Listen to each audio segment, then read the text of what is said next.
Bonjour Philippe Champy. Bonjour. Vous êtes ancien ingénieur à l'Institut national de recherche pédagogique, ancien éditeur, vous avez dirigé les éditions RETS et vous publiez le livre Vers une nouvelle guerre scolaire aux éditions La Découverte qui décrypte le fonctionnement de l'éducation nationale à l'heure où les technocrates et les neuroscientifiques, je vous cite, mettent la main sur le ministère. Alors vous analysez cette tendance comme étant une source de pression sur les enseignants qui voient leur autonomie réduite. En quoi est-ce dangereux ?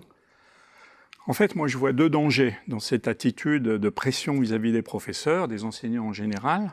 Le premier danger, c'est de leur faire porter, en fait, à tort, selon moi, aux yeux de l'opinion publique, la responsabilité de tout ce qui ne va pas dans l'école, dans l'éducation nationale en général, de les accuser finalement d'être un peu à la source de l'échec scolaire, à la source d'une part des élèves, d'une part notable d'élèves, d'être à la source des disparités de réussite, de ne pas être capable d'éliminer le problème du décrochage des élèves, etc., etc. Donc on laisse entendre qu'au fond, les profs, c'est ce que je crois l'opinion retient, finalement ne sait plus enseigner comme avant. Voilà, ça c'est un premier danger. On peut appeler ça le prof bashing, si on veut, qui est un peu dilué dans pas mal de discours. Et l'autre aspect, du coup, qui est une conséquence, c'est au fond que les profs vont être démotivés.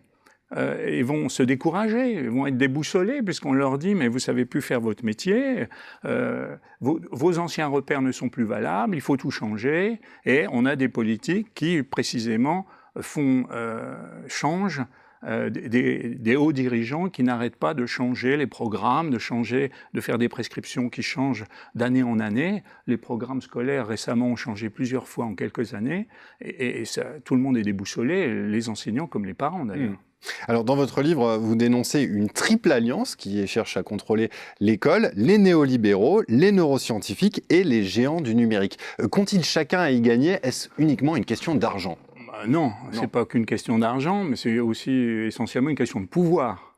Et derrière le pouvoir, il y a souvent des questions d'argent. Alors, pour moi, les hauts fonctionnaires, disons que j'appelle néolibéraux. C'est cette catégorie de hauts dirigeants qui considèrent au fond que la France est engagée dans une forme de compétition mondiale, qu'elle doit absolument tenir son rang, et qui font le bilan que l'école ne servirait pas finalement correctement, l'éducation nationale ne servirait pas correctement à, disons, entraîner les jeunes dans cette compétition. Et en plus, souvent, il y a l'idée qu'au fond, le rendement n'est pas bon, et en plus, ça coûte cher. Donc, il faut modifier les choses. Et ces modifications, ce n'est pas simplement dans la réorganisation des structures qu'ils font en permanence, ou dans la réaffectation des budgets, donc dans les questions d'argent, c'est aussi l'idée qu'il faut intervenir sur les méthodes pédagogiques. Et c'est là que les neuroscientifiques, l'alliance avec certains neuroscientifiques peut se réaliser, puisqu'il y a quelques chercheurs qui sont loin d'être, selon moi, représentatifs de l'ensemble de la communauté, mais qui, disons, c'est mon analyse, se laissent un peu instrumentaliser dans une logique, disons, scientiste en fait, c'est-à-dire ces neuroscientifiques considèrent que de l'observation du cerveau, on peut déduire des méthodes pédagogiques pratiques et que finalement, c'est un de leurs leitmotifs, enseigner devient une science. Donc une science qu'on va pouvoir apprendre aux professeurs, ils vont abandonner leurs anciennes références pédagogiques et puis ils vont passer à autre chose. Et selon moi, c'est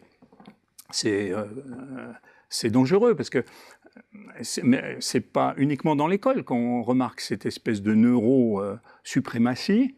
On parle de neuromarketing. En venant dans le studio, je voyais un ouvrage en vitrine indiquant qu'on pouvait obtenir le bonheur grâce justement aux conquêtes des neurosciences, etc. Il y a donc une sorte de folie. Et tout ce discours un peu impérial a tendance à passer sous silence l'ensemble de la recherche en éducation, tous les autres courants des sciences humaines et sociales qui concourent à une réflexion plus complexe sur ces questions éducatives.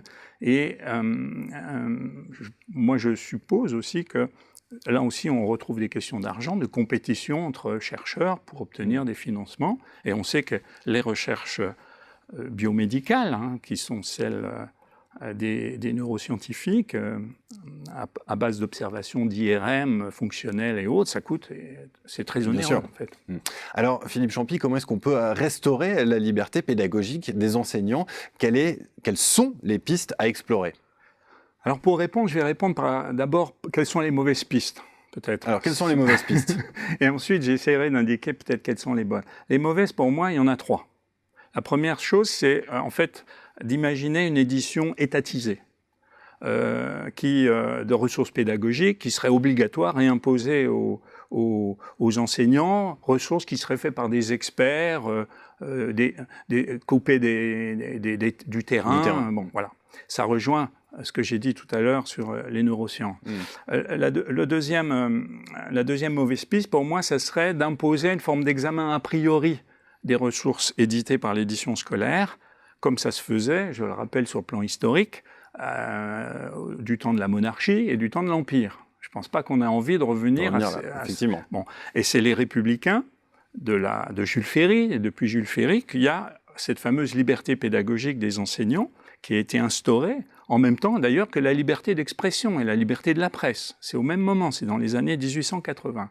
Et cette liberté pédagogique, donc qu'il faut, à mon sens, défendre plutôt que restaurer, elle se traduit par 3 choses. La possibilité pour les enseignants de créer et de faire éditer librement des ressources pédagogiques, des manuels, toutes sortes d'éléments, d'outils pédagogiques, qu'ils soient d'ailleurs papier ou numériques. La deuxième chose, c'est la liberté, à condition que ça soit délibéré collectivement dans les établissements scolaires, de choisir parmi cette offre pluraliste celle qu'ils désirent utiliser. Et la troisième composante de la liberté pédagogique, c'est la liberté d'utilisation, c'est-à-dire le professeur dans sa classe, en fonction des élèves qu'il a chaque année qui changent, en fonction de leur réaction, il va pouvoir utiliser à sa guise ces différentes ressources, en créer aussi volontairement lui-même, les adapter, etc. C'est ça la liberté pédagogique. Donc, on comprend, quand on redéfinit, quand on se remet en mémoire ce que c'est, on comprend mieux aussi pourquoi une troisième voie serait pas la bonne non plus. Ce serait celle qui, avec des appels d'offres, confierait par exemple à des prestataires extérieurs, à l'ensemble éducation nationale ou aux professeurs, qui sont d'ailleurs souvent organisés en associations de spécialistes, etc., de confier la production de ressources numériques. Et là, on peut penser que les seigneurs numériques, les GAFAM, sont un peu en embuscade. Ils aimeraient bien peut-être rentrer dans le système grâce à ce genre de prestations de services, disons. Voilà. Eh bien, merci beaucoup, Philippe Champy. Je rappelle le titre de votre livre, « Vers une nouvelle guerre scolaire, quand les technocrates et les neuroscientifiques mettent la main sur l'éducation nationale ». C'est publié aux éditions La Découverte. Merci beaucoup. Merci.